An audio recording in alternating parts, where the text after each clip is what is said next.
Chapter 21, Dr. Seward's Journal. 3rd October. Let me put this down with exactness, all that happened, as well as I can remember, since I made my last entry. Not a detail that I can recall must be forgotten. In all calmness, I must proceed. When I came to Renfield's room, I found him lying on the floor, on his left side, in a glittering pool of blood. When I went to remove him, it became at once apparent that he had received some terrible injuries. There seemed none of that unity of purpose between the parts of the body which marks even lethargic sanity. As the face was exposed, I could see that it was horribly bruised, as though it had been beaten against the floor. Indeed, it was from the face wounds that the pool of blood originated. The attendant who was kneeling beside the body said to me as we turned him over, "I think, sir, his back is broken. See, both his right arm and leg and the whole side of his face are paralyzed." How such a thing could have happened puzzled the attendant beyond measure. He seemed quite bewildered, and his brows were gathered in as he said, "I can understand the two things. He could mark his face like that by beating his own head on the ground. I saw a young woman do it once at the Eversfield Asylum before anyone could lay hands on her. And I suppose he might have broke his back by falling off the bed, if he got in an awkward kink. But for the life of me I can't imagine how the two things occurred. If his back was broke, he couldn't have beat his head and his face was like that before the fall on the bed. There would be marks of it," I said to him. "Go to Dr. Van Helsing and ask him kindly to come here at once. I want him without an instant's delay."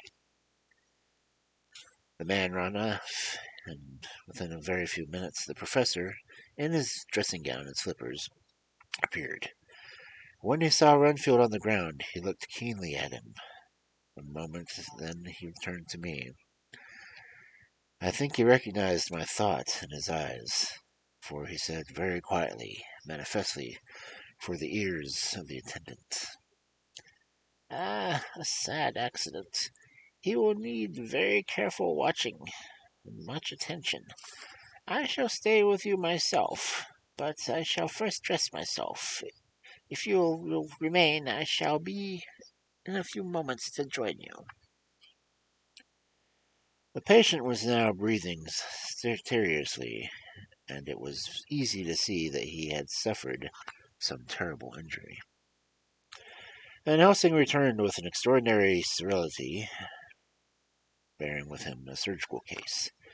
He had evidently been thinking and had his mind made up, for almost before he looked at the patient, he whispered to me, "Send the attendant away. We must be alone with him when he becomes conscious after the operation." So I said, "I think that will do now, Stemmons. We have done all we can at the present. You had better go to your round. Dr. Van Helsing will operate. Let me know instantly if there is anything unusual anywhere." The man withdrew, and we went into a strict examination of the patient. The wounds of the face were superficial. The real injury was a depressed fracture of the skull, extending right up through the motor area. The professor thought a moment and said, "We must reduce the pressure to get back to normal conditions as far as can be. The rapidity of our suffusion shows the terrible nature of his injury. The whole motor area seems affected. The suffusion of the brain will increase quickly, so we must trephine at once, or it will be too late." As he was speaking, there was a soft tapping at the door. I went over and opened it, and found it was the corridor without. Arthur and Quincy in pajamas and slippers. The former spoke. "I heard your man call up Dr. Van Helsing and told him of an accident. So woke Quincy, or rather called for him, as he was not asleep. Things are moving too quickly and too strangely for sound sleep in any of these times.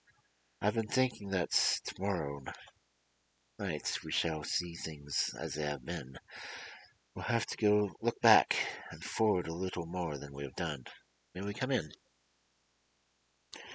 I nodded and held the door open a little till they had entered, then I closed it.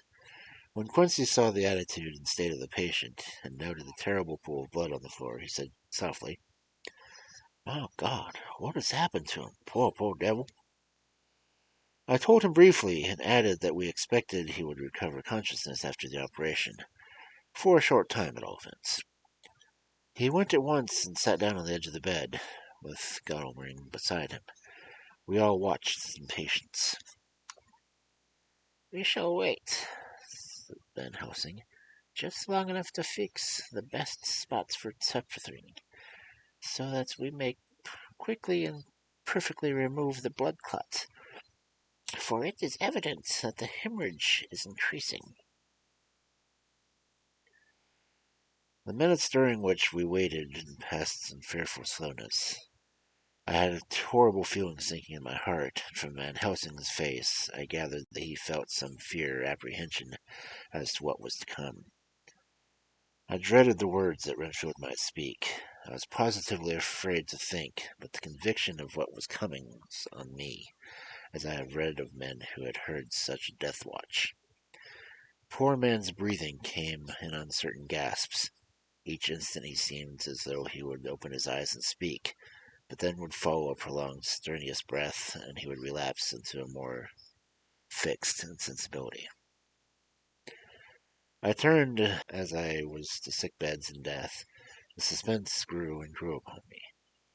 I could almost hear the beating of my own heart. The blood surging through my temples sounded like flows from a hammer. The silence became agonizing.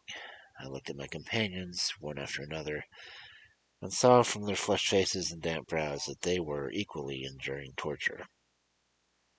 There was a nervous suspense over all of us, as though overhead some dread bell would peal out powerfully when least expected. At last there came a time when it was evident that the patient was sinking fast. He might die at any moment. I looked up at the Professor and caught his eyes fixed on mine. His face was sternly set as he spoke. "There is no time to lose. His words may be worth many lives. I have been thinking so as I stood here. It may be there is a soul at stake. We shall operate just above the ear." Without another word, he made the operation. For a few moments, my breathing continued to be stertorous. Then there came a breath so prolonged that it seemed as though it would tear open his chest. Suddenly his eyes opened, and became fixed in a wild, hopeless stare. This was continued for a few moments, then it softened into a glad surprise, and from the lips came a sigh of relief. He moved convulsively, and as he did so said, "I'll be quiet, Doctor. Tell them to take off the strait waistcoat. I have had a terrible dream, and it has left me so weak that I cannot move.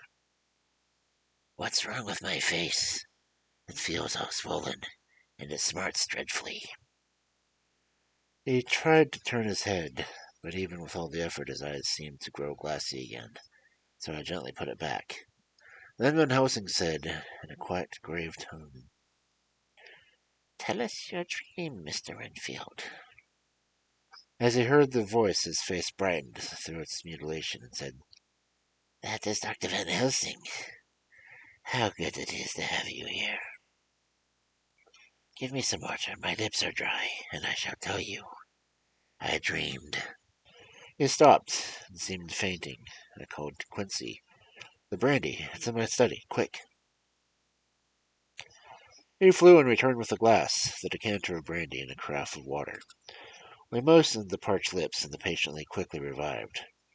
It seemed, however, that his poor injured brain had been working in the interval, for when he was quite conscious he looked at me piercingly with an agonized confusion, which I shall never forget, and said, "I must not deceive myself. It was no dream. It's but our grim reality. Then his eyes moved around the room, as they caught sight of two figures sitting patiently on the edge of the bed as he went on. If you were not sure already, I should know from them. For an instant his eyes closed, not with the pain of sleep or voluntarily, as though he were bringing all his faculties to bear. When he opened them, he said, hurriedly, and with more energy than he had yet displayed, Quick, doctor, I am dying. I feel that I have but a few minutes, and I must go forth back to death, or worse. Wet my lips with brandy again. I have something that I must say before I die, or before my poor soul is crushed and my brain dies anyhow. Thank you. It was that night after you left me, when I was imploring you to let me go away. I couldn't speak then, for I felt my tongue was tied. But I was insane then, except in the way that I am now. I was in an agony of despair for a long time after you left me. It seemed hours. Then there came a sudden peace at once. My brain seemed to begin cool again, and I realized where I was. I heard dogs bark behind the house, but not where he was. As he spoke, Van Helsing's eyes never blinked, but his hand came out and met mine and gripped it hard. He did not, however, betray himself. He nodded slightly and said, Go on, in a low voice. Renfield proceeded. He came up to the window in the mist, as I had seen him often before. But he was solid then, not his ghost. His eyes were fierce like a man's when angry. He was laughing with his red mouth. The sharp white teeth glinted in the moonlight when he turned to look back at the belt of trees where the dogs were barking. I wouldn't ask him to come in at first, though I knew he wanted to, just as he had wanted all along. Then he began promising things, not in words, but by doing them. He was interrupted by a word of the professor. How? By making them happen, just as he used to send the flies when the sun was shining. Great big fat ones with steel and sapphire on their wings, and big moths in the night with skull and crossbones on their backs. Van Helsing nodded to him as he whispered to me unconsciously. The Acrotha apatros of the Sphinxes. What's that called? The death's head moth. The patient went on without stopping. Then they began to whisper. Rats, rats, rats. Hundreds, thousands, millions of them. And every one alive. The dogs eat them. And cats too. All lives. All red blood. With years of life in it. And not merely buzzing flies. I laughed at him, for I wanted to see what he could do. Then the dogs howled away beyond the dark trees of his house. He beckoned me at the window. I got up and looked out. And he raised his hands and seemed to call out without using any words. A dark mass spread over the grass, coming at like a shape of flame of fire. Then he moved the mist to the right and the left, and I could see that there were thousands of rats with red blazing eyes, like his, only smaller. He held up his hand, and they all stopped, and I thought he seemed to be saying, All these lives will I give you, I, and many more, and greater, through countless ages, if you will come fall down and worship me. And then a red cloud like the color of blood seemed to close over my eyes, and before I knew what was coming, I found myself opening the sash and saying to him, Come in, Lord and Master. The rats were all gone, but he slid into the room through the sash, though it was hardly open an inch wide, just as the moon herself has often come into the tiniest cracks, and he stood before me in all her size and splendor. His voice was weaker, so I moistened his lips with the brandy again, and he continued, but it seemed as though his memory had gone to working in the interval, for his story was further advanced. I was about to call him back to the point, but Van Helsing whispered to me, Let him go on. Do not interrupt him. He cannot go back, and maybe could not proceed at all at once, if lost his thread of thought. He proceeded. All day I wanted to hear from him, but he did not send me anything, not even a blowfly, and when the moon got up I was pretty angry with him. When he slid through the window, though it was shut, he did not even knock. I got mad at him. He stared at me, and his white face looked at the mist with his red eyes gleaming. And he went on as though he owned the whole place, and I was no one. He didn't even smell the same as he did when he went by me. I couldn't told him. I thought that somehow Mrs. Harker had come into the room. The two men sitting on the bed stood up and came over, standing behind him so that he could not see them. But where they were, they could hear better. They both were silent, but the professor started and quivered. His face, however, grew dimmer and sterner still. Renfield went on, without noticing. Mrs. Harker came in to see me this afternoon. She wasn't the same. It was like tea after a teapot had been watered. How we all moved, but not one sound, he went on. I didn't know that she was here till she spoke, and she didn't look the same. I don't care for the pale people. I like them with lots of blood in them, and hers all seemed to have run out. I didn't think of it at the time, but when she went away I began to think, and it made me sad to know that he had been taking the life out of her. I could feel that the rest quivered as I did, but remained otherwise still. So when he had came tonight, I was ready for him. I saw the mist stealing up, and I grabbed it tight. Then I heard the madmen have unnatural strength, and I knew that I was a madman, at times anyhow. I resolved to use my power, and he felt it too, for he had to come out of the mist to struggle with me. I held tight, and I thought I was going to win, for I didn't mean him to take any more of her life, till I saw his eyes. They burned into me, and my strength became like water. He slipped through, and when I tried to cling to him, he raised me up and flung me down. Then a red cloud before me, and a noise like thunder, and the mist seemed to steal away under the door. His voice was becoming fainter, and his breath more stertorous. Van Helsing stood up instinctively. "We know the worst now," he said. "He is here, and we know his purpose. It may not be too late. Let us be armed, the same we were the other night. But lose no time. There is not an instant to spare." There was no need to put our fear, nay, our conviction into words. We shared them in common. We all hurried and took to our rooms the same things we had when we entered the Count's house. The professor had his ready as we met the corridor and pointed to them significantly and said, "They never leave me, and shall not till this unhappy business is over. Be wise also, my friends, for it is no common enemy that we deal with. Alas, alas, as I fear dear Madam Mina should suffer." He stopped. His voice was breaking. I do not know if rage or terror predominated in my own heart. Outside the Harker's door we paused. Art and Quincy held back, and the later said, "Should we disturb her?" "We must," said Van Helsing grimly. "If the door be locked, I shall break it in." "May it not frighten her terribly. The usual break into a lady's room," Van Helsing said solemnly. "You are always right. In this life and death, all chambers are alike to the doctor, and even were they not, they are all to be as one this night. Friend John, when I turn the handle, if the door does not open, do you put your shoulder down and shove, and you too, my friends, now." He turned the handle as we spoke. The door did not yield.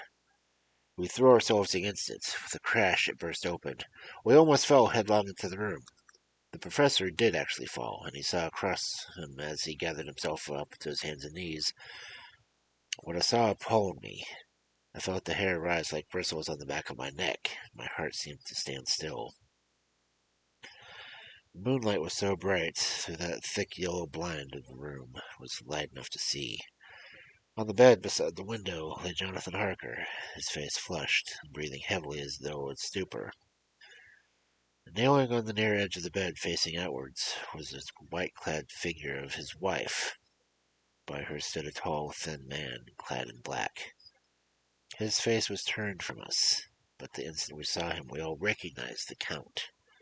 In every way, even to the scar on his forehead. With his left hand, he held both Mrs. Harker's hands, keeping them away from her with his arms full of tension. His right hand gripped her by the back of the neck, forcing her face down on his bosom. Her white nightdress was smeared with blood, and a thin stream trickled down the man's bare breast, which was shown by the torn open dress. The attitude of which the two was a terrible resemblance of a child forcing a kitten's nose into a saucer of milk to compel it to drink. As we burst into the room, the Count turned his face, and the hellish look that I had heard described seemed to leap unto it. His eyes flamed red with a devilish passion. The great nostrils of his white, aquiline nose opened wide and quivered at the edge, and the sharp white teeth behind the full lips of blood-dripping mouth clamped together like those of a wild beast. With a wrench which threw his victim back onto the bed as though hurled from a height, he turned and sprang at us. But by this time the professor had gained his feet and was holding towards him the envelope which contained the sacred water. The Count suddenly stopped, just as poor Lucy had done outside the tomb, and cowered back. Further and further back he cowered as we, lifting our crucifixes, advanced. The moonlight suddenly failed, as a great black cloud sailed across the sky, and when the gaslight sprang up under Quincy's match, we saw nothing but a faint vapor. This, as we looked, trailed under the door, which, with the recoil of its bursting open, had swung back into its old position. Van Helsing, Art, and I moved towards Mrs. Harker, who by this time had drawn her breath, and with it had given a scream so wild, so ear-piercing, so despairing, that it seems to be now that will ever be ringing in my ears till of my dying day. For a few seconds she lay in her helpless attitude in disarray. Her face was ghastly with a pallor which was accentuated by the blood which smeared her lips and cheeks and chin. From her throat trickled a thin stream of blood. Her eyes were mad with terror. Then she put before her face her poor crushed hands, which bore on her the whiteness of the red mark of the Count's terrible grip. And from behind them came a low, desolate wail, which made the terrible scream seem only the quick exposition of an endless grief. Van Helsing stepped forward and drew the coverlet gently over her body, whilst Art, looking after her face an instant despairingly, ran out of the room. Van Helsing whispered to me, "Jonathan is in a stupor, as we know the vampire can produce. We can do nothing with poor Madam Mina for a few moments till she recovers herself. I must wake him." He dipped the end of the towel with cold water and began to fling him from the face, his wife all the while holding her face between her hands and sobbing in a way that was heartbreaking to hear. I raised the blind and looked out of the window. There was such moonshine, and as I looked I could see Quincy Morris racing across the lawn and hide himself in the shadow of a great yew tree. It puzzled me to think why he was doing this, but at the instant I heard Harker's quick explanation as he woke to partial consciousness and turned to the bed. On his face there might as well have been a look of wild amazement. He seemed dazed for a few seconds, and then full consciousness seemed to burst upon him all at once as he started up. His wife was aroused by the quick movements, and turned to him with her arms outstretched, though to embrace him. Instantly, however, she drew them in again, and putting her elbows together, held her hands before her face, and shuddered till the bed beneath her shook. "God's name, what does this mean?" Harker cried out. "Dr. Seward, Dr. Van Helsing, what is it? What has happened? What is wrong? Mina, dear, what is it? What does the blood mean? My God, has it come to this?" And raising himself to his knees, and beat his hands wildly together. "Good God, help us! Help her! Help her!" With a quick movement he jumped from the bed and began to pull on his clothes. All the man and him awake to the need of instant exclusion. "What has happened? Tell me about it," he cried without pausing. "Dr. Van Helsing, you love Mina, I know. Oh, do something to save her. She cannot have gone too far yet. Guard her while I look for him." His wife, through her terror and horror and distress, saw some sure danger to him, and instantly forgetting her own grief, seized hold of him and cried out, "No, no, Jonathan, you must not leave me. I have suffered enough tonight, God knows, without the dread of this harming you. You must stay with me. Stay with these friends who will watch over you." Her expression became frantic as she spoke, and as he yielded to her, she pulled him down, sitting beside the bed, and clung to him fiercely. Van Helsing and I tried to calm them both. The professor held up his little crucifix and said with wonderful calmness, "Do not fear, my dear. We are here, and whilst this is close to you, no foul thing can approach. You are safe for tonight, and we must be calm and take counsel together." She shuddered and was silent, holding down her head to her husband's breast. When she raised up, the white nightrobe was stained with blood where her lips had touched, and where the thin open wound of her neck had sent forth drops. The instant she saw it, she drew back with a low wail and whispered amidst choking sobs, "Unclean, unclean! I must touch him or kiss him no more. Oh, should that it be so. I am now my own worst enemy, and whom may I have most fear?" To this he spoke out resolutely. "Nonsense, Mina. It is shame to hear such a word. I would not hear it from you. I shall not hear it from you. May God judge me by my own deserts, and punish me with more bitter suffering than this, even this hour, if by any act or will mine anything ever become between us." He put out his arm and folded her to his breast, and for a while she lay there sobbing. He looked at us over her bowed head, with eyes that dampened above the quivering nostrils. His mouth was set as steel. After a while her sobs became less frequent and more faint. And then she said to me, speaking with studied calmness which I felt tried this nervous power to the utmost, "And now, Dr. Seward, tell me all about it. Too well I know the broad fact. Tell me all that has been." I told him exactly what had happened, and he listened with seeming impassiveness. But his nostrils twitched and his eyes blazed as I told how the ruthless hands of the Count had held his wife in that terrible and horrid position, with her mouth to the open wound of his breast. It interested me, even at the moment, to see that whilst his face was white with passion, worked convulsively over the bowed head, his hands tenderly and lovingly stroked her ruffled hair. Just as I had finished, Quincy and Guttlering knocked at the door. They entered in obedience to our summons. Van Helsing looked at me questioningly. I understood him to mean that if we were to take advantage of their coming to divert, if possible, the thoughts of the unhappy husband and wife from each other, and from themselves. So, on my nodding acquaintance to him, he asked them what they had seen or done, to which Lord Guttlering answered, "I could not see him anywhere in the passage, or any of the rooms. I looked in the study, but though he had been there, he had gone. He had, however," he stopped suddenly, looking at the poor drooping figure on the bed. Van Helsing said gravely, "Go on, friend Arthur. We want no more concealments.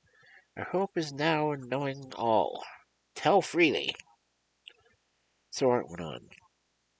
He had been there, and though it could only be seen so far as a few seconds, he made rare hay of the place. All the manuscript had been burned, and the blue flames were flickering among the white ashes. The cylinders of your phonograph, too, were thrown in the fire, and the wax had helped the flames. Here I interrupted. "Thank God there is another copy in the safe." His face lit for a moment, but fell again as he went on. "I ran downstairs and could see no sign of him. I looked into Renfield's room, and there was no trace except—" Again he paused. "Go on," said Harker hoarsely. So he bowed his head, and moistening his lips with his tongue, he added, "Except the poor fellow is dead." Mrs. Harker raised her head, looking from one to the other of us, and said solemnly, "God's will be done." I could not feel but Art had been keeping back something. But, as I took it as it was on purpose, I said nothing. Then Helsing turned to Morris and asked, "And you, friend Quimby, have you any to tell?" "A little," he answered. "It may be as much eventually, but at present I can't say. I thought it well to know the possible where the Count would have go if he left his house. I did not see him, but I saw a bat rise from Renfield's window and flap westward. I expected to see him in some shape go back to Carfax, but evidently he sought some other lair. He will not go back tonight, for the sky is reddening in the east, and John is close. We must work tomorrow." He said the latter words through his shut teeth. For a space of a couple of minutes there was silence, and I could fancy that I could hear the sound of our hearts beating. Then Van Helsing said, placing his hand very intently on Mina Harker's head, "And now, poor Mina, poor dear, dear Mina, tell us exactly what happened. God knows that I do not want that you be pained, but it is need that we know all. For now more than ever has all work got to be done with sharp and in deadly earnest. The day is close to us that this must all end, and if it be so, now is the chance we have to live and learn." The poor dear lady shivered, and I could see the tension in her nerves as she clasped her husband closer to her, and bent her head lower and lower till still on his breast. Then she raised her head proudly and held out one hand to Van Helsing, took it in his, and, after stooping and kissed it reverently, held it fast. The other hand was locked in that of her husband, who held his other arm thrown around her protectively. After a pause in which she was evidently ordering her thoughts, she began. "I took the sleeping draught which you had so kindly given me, but for a long time it did not act. It seemed to become more wakeful, and myriads of horrible fancies began to crowd in my mind, all of them connected with death, and vampires, with blood and pain and trouble." Her husband involuntarily groaned as she turned to him and said lovingly, "Do not fret, dear. You must be brave and strong, and help me through this horrible task. If you only knew what the effort was to me to tell this tearful thing, you would all understand how much I need your help. Well, I saw I must try to help the medicine in its work with my will, if it was to do me any good, so I resolutely set myself to sleep. Sure enough, sleep must soon have come to me, for I remember no more. Jonathan coming in had not waked me, for he lay by my side when I next remember. There was in the room the same thin white mist that I had noticed before. But I forget now if you know of this. You will find it in my diary, which I shall show you later. I felt the same vague terror which had come to me before, and the same sense of some presence.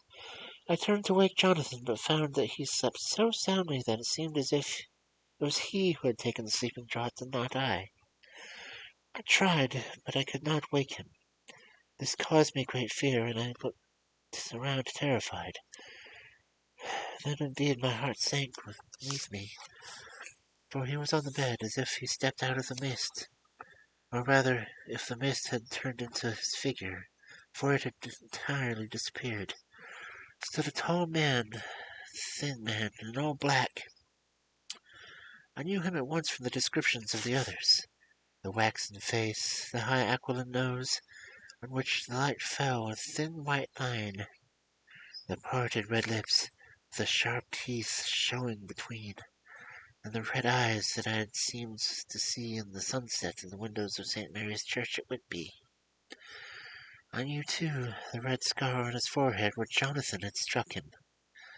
For an instant my heart stood still, and I would have screamed out, only that I was paralyzed, and that he paused, spoke in some sort of keen, cutting whisper, pointing as he spoke to Jonathan. Silence! If you make a sound, I shall take him and dash his brains out before your very eyes. I was appalled and was too bewildered to say anything. With a mocking smile, he placed one hand upon my shoulder and, holding me tight, bared my throat, the young saying, as he did so, "First a little refreshment to reward my excursions."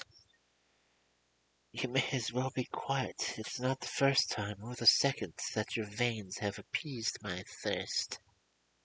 I was bewildered, and strangely enough, I did not want to hinder him. I suppose it isn't a part of the horrible curse that happens when his touch is on his victim. And oh, my God, pity me! This placed his reeking lips on my throat. Her husband groaned again. She clasped the hand harder and looked at him pityingly, as if he were the injured one, and went on. I felt my strength fading away, and I was in a half-swoon.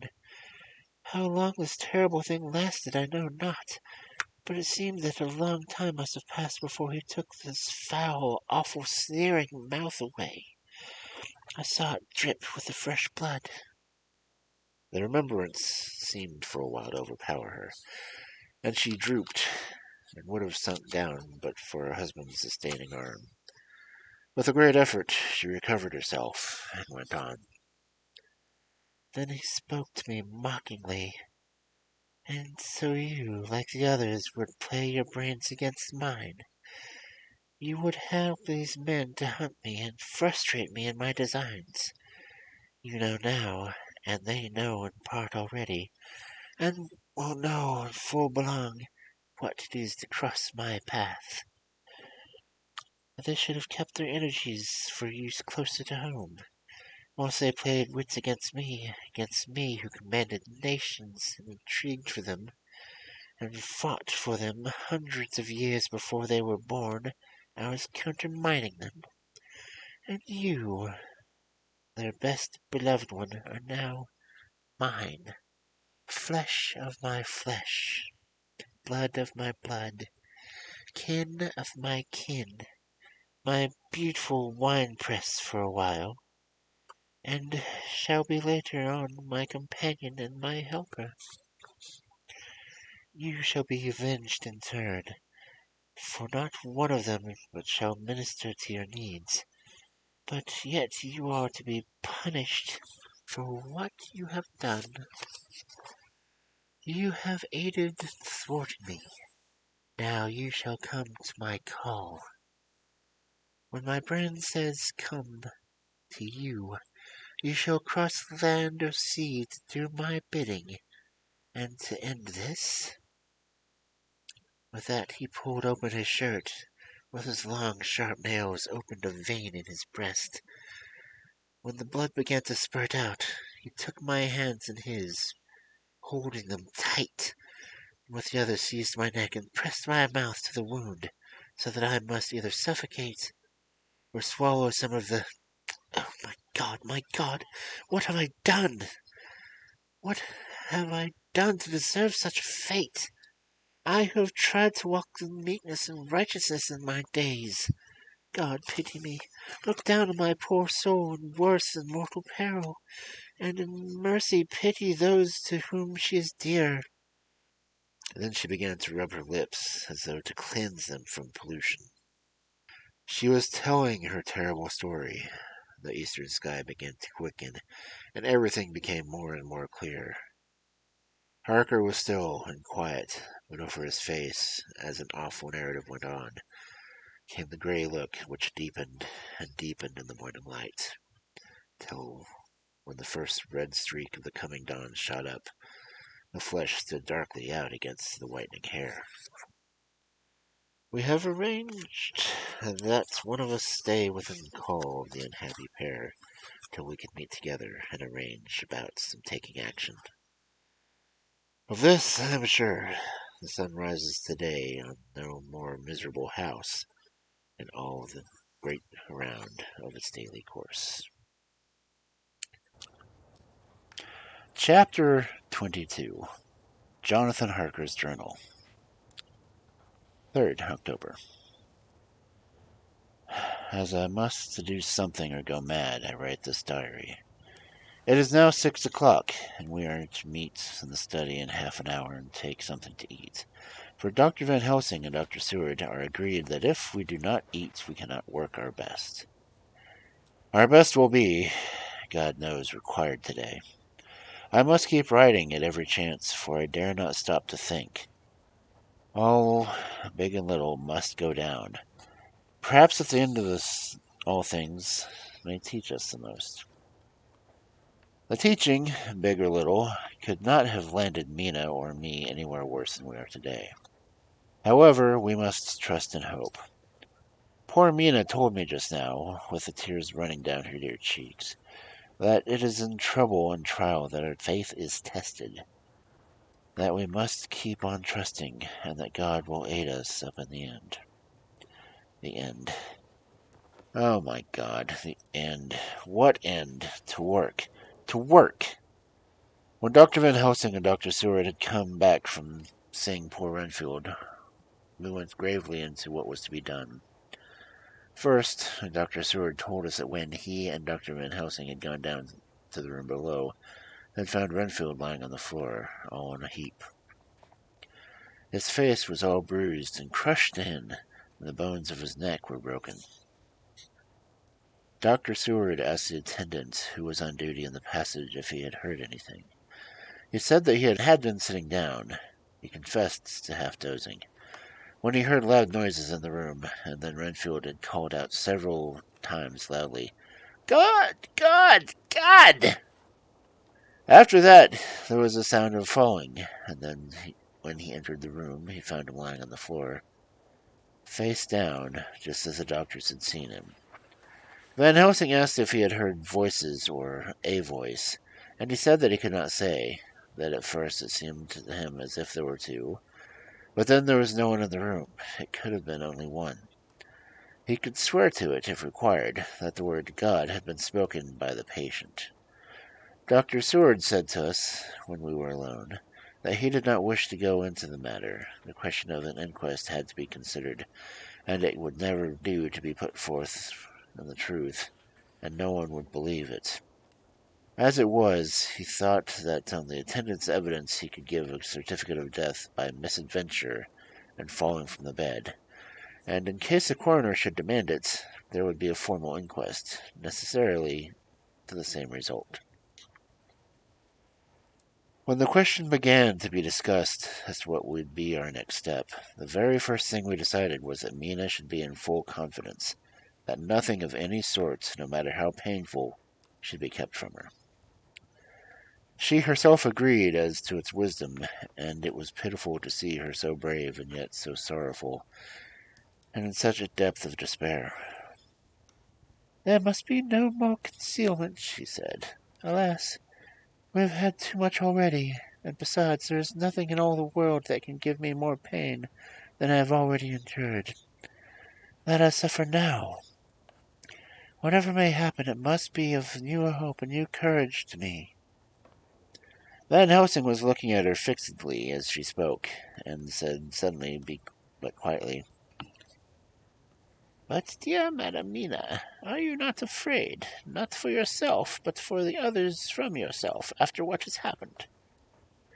Her face grew quite set in its lines, but her eyes shone with the devotion of a martyr as she answered, "Oh no, for my mind is made up." "To what?" he asked gently, whilst we were all still very still. For each, in our own way, we had a sort of vague idea of what she meant. The answer came with simple, direct simplicity, as though we were simply stating a fact. "Because I find in myself, and I shall watch keenly for it, a sign of harm to any that I love, I shall die." "Would you not kill yourself?" he asked hoarsely. "I would, If there were no friend who loved me, who would save me from such a pain and so desperate an effort." She looked at him meaningly as she spoke. He was sitting down, but now he rose and came close to her and put his hand on her head and said solemnly, "My child, there is not such as one if were for your good. For myself, I could hold it in my account with God to find such euthanasia for you, even at this moment, if it were best.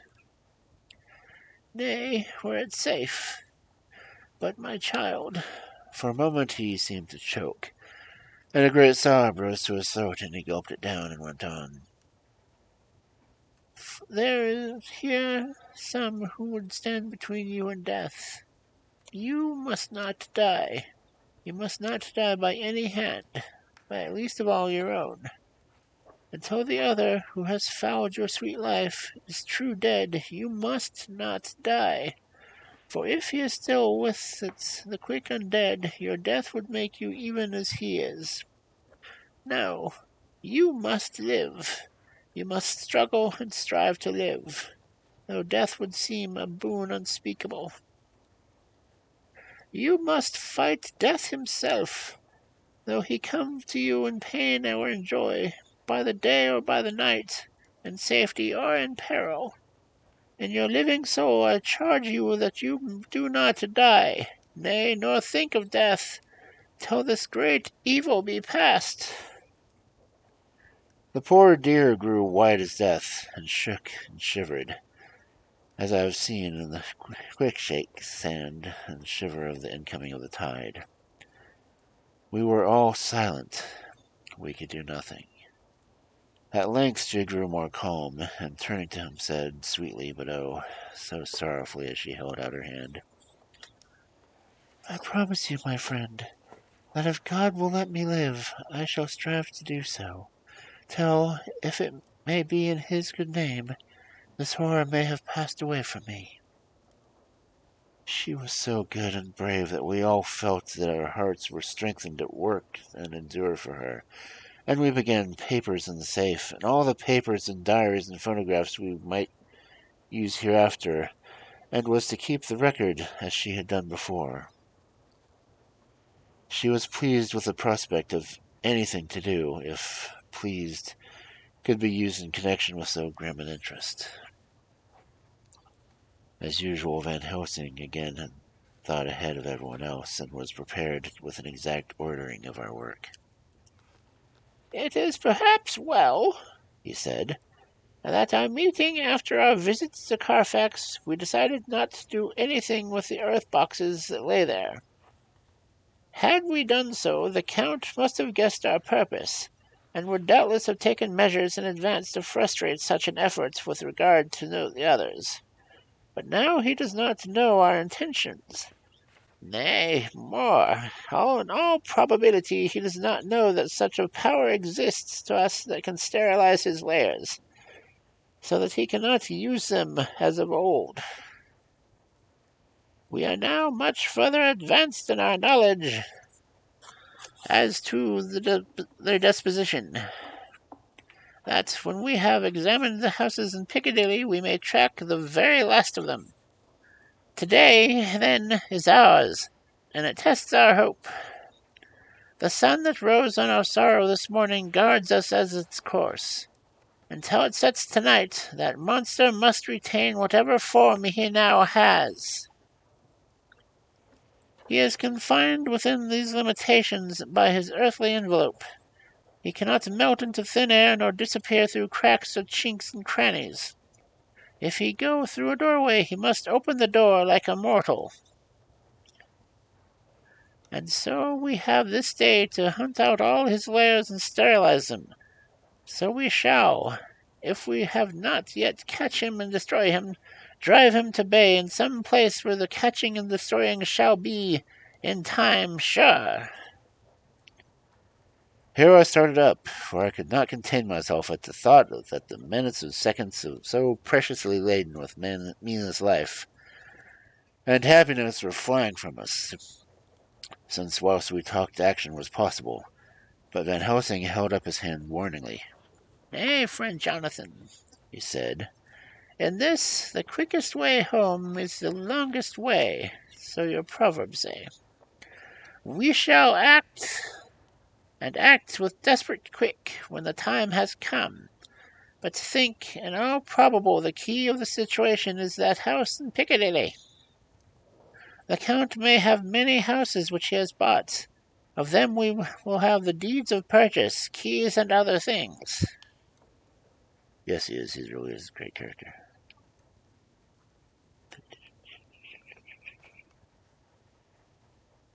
He will have paper that he write on. He will have his book of checks. There are many belongings that he must have somewhere. Why not in this place so central, so quiet, where he come and go by the front and the back of the door, when in the very vast of the traffic there is none to notice? We shall go there and search that house, and when we learn what it holds, then we do what our friend Arthur calls, in the phrases of Hunt, stop the earth. And so we run down our old fox. So, is it not?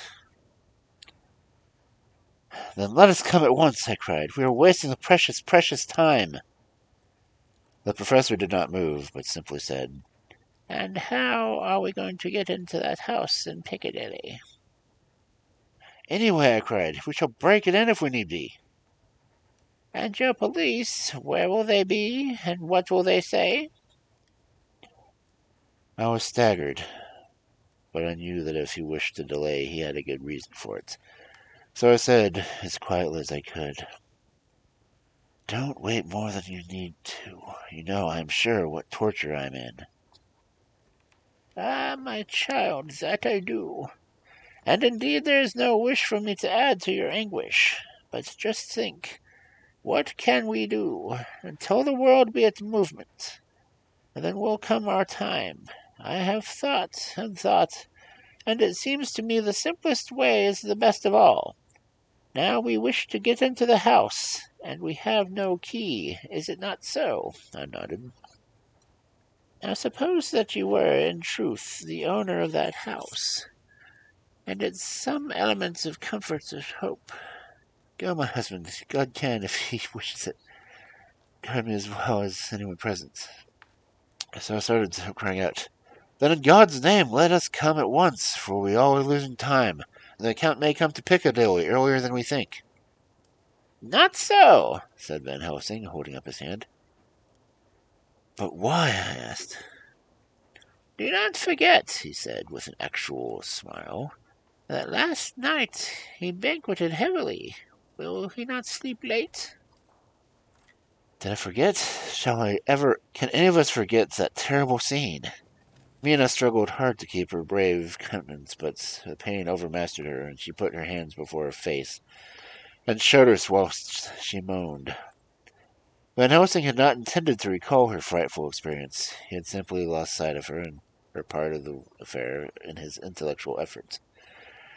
When it struck him what he had said, he was horrified at his thoughtlessness and tried to comfort her. Ah, Madam Mina, he said. Dear, dear Madam Mina, alas, that I of all who so reverence you should have said anything so forgetful.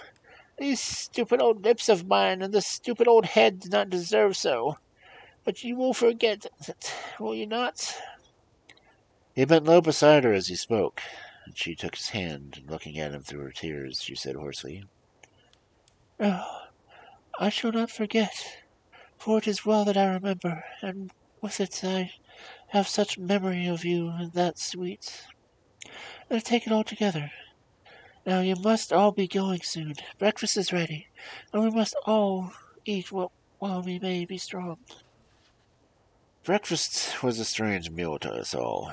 We tried to be cheerful and encourage each other, and Mina was the brightest and most cheerful of us. When it was over, Van Helsing stood up and said, Now, dear friends, we go forth to our terrible enterprise. Are we all armed? As we were on that night when we first visited our enemy's lair, armed against ghostly as well as carnal attack? We all assured him. Then it is well. Now, Madam Mina, you are in any case, quite safe here until sunset, and before then we shall return. If we shall return. But before we go, let me see you armed against personal attack. I have myself, since you came down, prepared your chamber by the placing of the things of which we know, so that he may not enter. Now let me guard yourself. On your forehead I touch this piece of sacred wafer, in the name of the Father, the Son, and— There was a fearful scream which almost froze our hearts to hear. As he placed the wafer on Mina's forehead, it had seared it, had burned into the flesh as though it had been a piece of white-hot metal. My poor darling's brain told her the significance of the fact as quickly as her nerves received the pain of it, and the two so overwhelmed her that it overawed her nature and had its voice in that dreadful scream. But the words to her thought came quickly. The echo of the scream had not ceased to ring in the air when there came the reaction, and she sank on her knees on the floor in the agony of abasement. Pulling her beautiful hair over her face, as the leper of old his mantle, she wailed on. Unclean, unclean! If the Almighty shuns my polluted flesh, I must bear this mark for shame on behind my forehead until Judgment Day. They all paused. I had thrown myself between her and the agony of helpless grief, and putting my arm around her, held her tight. For a few minutes our sorrowful hearts beat together, whilst friends around us turned away their eyes that ran tears silently. Then Van Helsing returned and said gravely, so gravely that I could not help but feeling that he was in some way inspired, and was stating things outside himself. It may be that you have to bear the mark till God himself see fit, as he most surely shall, on the judgment day, to redress all wrongs of the earth and of his children that he has placed thereon. And oh, Madam Mina, my dear, may we who love you be there to see, when that red scar, the sign of God's knowledge of what has been, shall pass away, and leave your forehead as pure as the heart we know. For so surely as we live, that scar shall pass away when God sees right to lift the obedience of his will. Till then we bear the cross, and his Son did in obedience of his will. It may be that we are chosen instruments, his good pleasure, that we ascend to his bidding, as the others through stripes and shame, through tears and blood, through doubts and fears, and all that makes the difference between God and man. There was hope in his words, and comfort, and they made for resignation. Me and I both felt so, and simultaneously we took each of the old man's hands and bent over and kissed it.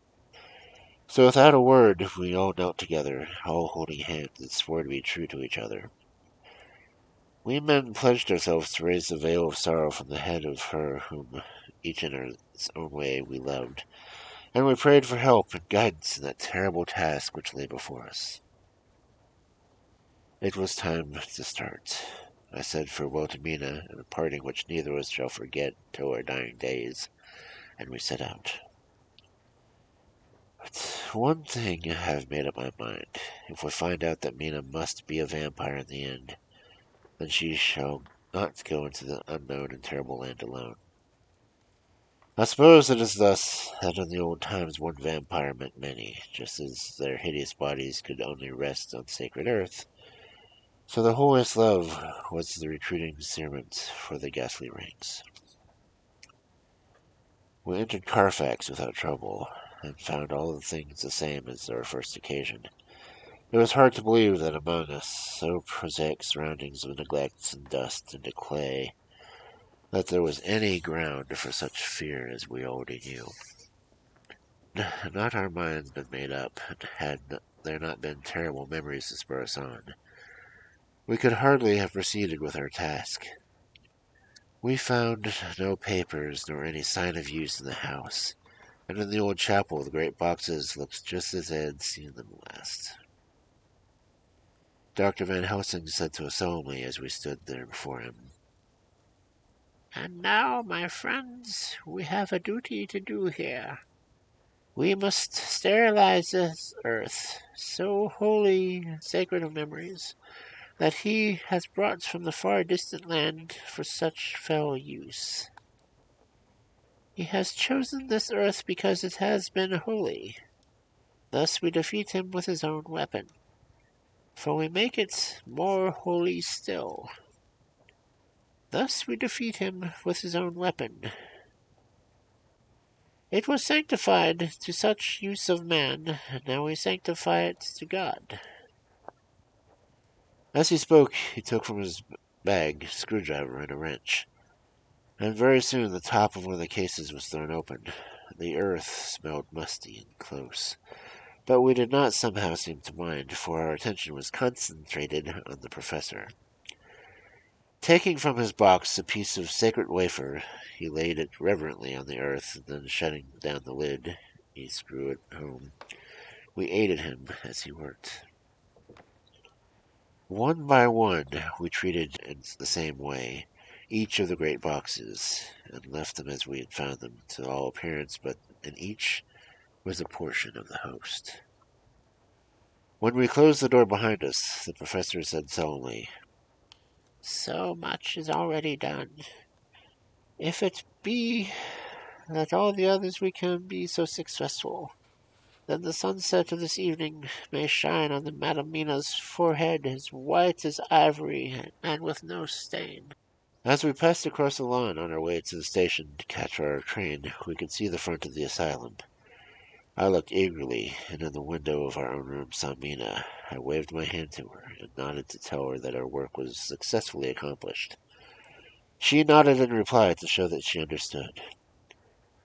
The last I saw, she was waving her hand in farewell. It was with heavy heart that we sought the station, and just caught the train, which was steaming in as we reached the platform. I have written this on the train. Piccadilly, 12:30 o'clock. Just before we reached Fenchurch Street, Lord Godalming said to me, "Quinston and I will find a locksmith. You had better not come with us in case there should be any difficulty. For under the circumstance it wouldn't seem too bad for us to break into an empty house. But you are a solicitor, and the Incorporated Law Society might tell you that you should have known better." I demurred, as it was not my sharing any danger of the odium, but he went on. "Besides, it will attract less attention if there are not too many of us. My title will make it right with the locksmith, and with any policeman that may come along. You had better go with Jack and the professor, and stay on the Green Park, somewhere inside of the house. When you see the door opened and the smith has gone away, do you all come across. We shall be on the lookout for you, and let you in." "The advice is good," said Van Helsing. So we said no more. Godalming and the Morris went hurried off to catch a cab. We followed in another. At the corner of Arlington Street, our contingent got out and strolled to the Green Park. My heart beat as I saw the house on which so much of our hope was centered, looking up grim and silent on the deserted condition amongst its more lively and spruced-up looking neighbors. We sat down on a bench within good view, and began to smoke cigars as to hide the attention as possible. The minutes seemed to pass with leaden feet as we waited for the coming of the others. At length we saw a four-wheeler drive up. Out of it, in leisurely fashion, got Lord Godalming and Morris, and down from the box descended a quick-set working-man with his rush-woven basket of tools. Morris paid the cabman, who touched his hat and drove away. Together the two ascended the steps, and Lord Godalming pointed out the door he wanted done. The workman took off his coat leisurely and hung it on one of the spikes of the railing, saying something to the policeman, who just went then sauntering along. The policeman nodded in acquiescence, and the man, kneeling down, placed his handbag beside him. After searching through it, he took out a selection of tools which he proceeded to lay beside him in an orderly fashion. And then he stood up, looked at the keyhole, blew into it, and turning to his employers made some remark. Lord Goldring smiled, and the man lifted a good-sized bunch of keys and selected one of them. He began to probe the lock as if feeling his way into it. After fumbling about for a bit, he tried the second, then the third. All at once the door opened under a slight push from him, and he and the two others entered the hall. We sat still. My own cigar burnt furiously, but Van Helsing's went cold altogether. We waited patiently as we saw the workman come out and bring his bag. Then he held the door partly open, steadying it for his knees, while he lifted the key to the lock. This he finally handed to Lord Goldring, who took out his purse and gave him something. The man touched his hat, took his bag, put on his coat, and departed. Not a soul in the slightest took any interest in the whole transaction. When the man had fairly gone, we three crossed the street and knocked on the door. It was immediately opened by Quincy Morris, beside whom stood Lord Goldring, lighting a cigar. "This place smells vilely," said the latter as we came in. It did indeed smell vilely, like the old chapel at Carfax. And with our previous experience, it is plain to us that the Count had been using the place pretty freely. We moved to explore the house, all keeping together in case of attack, for we knew we had a strong and wily enemy to deal with, and as yet we did not know whether the Count might be in the house. In the dining room, which lay at the back of the hall, we found 8 boxes of earth. 8 boxes only out of the 9 which we sought. Our work was not over, and would never be until we found the missing box. First we opened the shutters of the window which looked out at the street and the stone-flagged yard, with the blank face of the stable pointed to look like the front of a miniature horse. There were no windows in it, so we were not afraid of being overlooked. We did not lose any time in examining the chests. With the tools which we had brought with us, we opened them one by one and treated them as we had treated those others in the old chapel.